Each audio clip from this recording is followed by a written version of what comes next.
সেখানে নিয়ে এসে হাজির হতে হবে এবং সকল আমার পরিবহন অঞ্চলের যারা উৎসাহ হতে নেতৃত্বকার আছেন সকলকে বলবো সেই পয়লা যে আমাদের বৈশাখ বাংলা দিবস পালন সেই দিনকে আমাদের অনুষ্ঠিত হবে।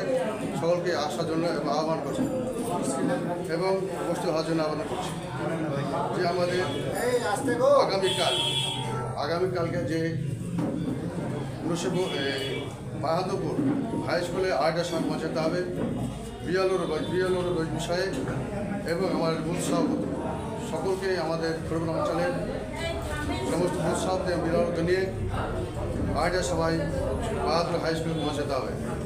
কারণ আপনারা জানেন আমাদের 26 বিধানসভার ভোটের কাজ শুরু হয়ে গেছে এবং সেই 26 ভোটের সালের গুরুত্বপূর্ণ ভোট এবং সেই আমাদের বিএলও এবং বুথ সভাপতি নিয়ে যে বিধানসভা ভিত্তিক আমার আলোচনা হবে সেই আলোচনা করে আমরা যেভাবে নির্দেশ দেব সকল বুথ সভাপতি বিএলওকে নিয়ে আমরা বুথে বুথে গ্রামে আমরা মানুষের পাশে যাবো এবং বোঝাবো আমাদের আগামী 26 সালে যে বিধানসভা লক্ষ্য রেখে আমাদের বিএলওর কাজ আমাদের কাজ শুরু হয়ে গেছে। কাল আগামী যে নির্দেশ দিয়েছেন আমরা সকলেই পরিবহন অঞ্চলের তরফ থেকে আমাদের যতই আমাদের বুথ সভাপতি যারা আছেন এবং নেতৃত্ব যারা আছেন সকলে পৌঁছাবেন। যাকে এই কয়েকটি কথা বলে আমার সংক্ষিপ্ত আলোচনা শেষ করছি। জয় হিন্দ, আমার সরকার।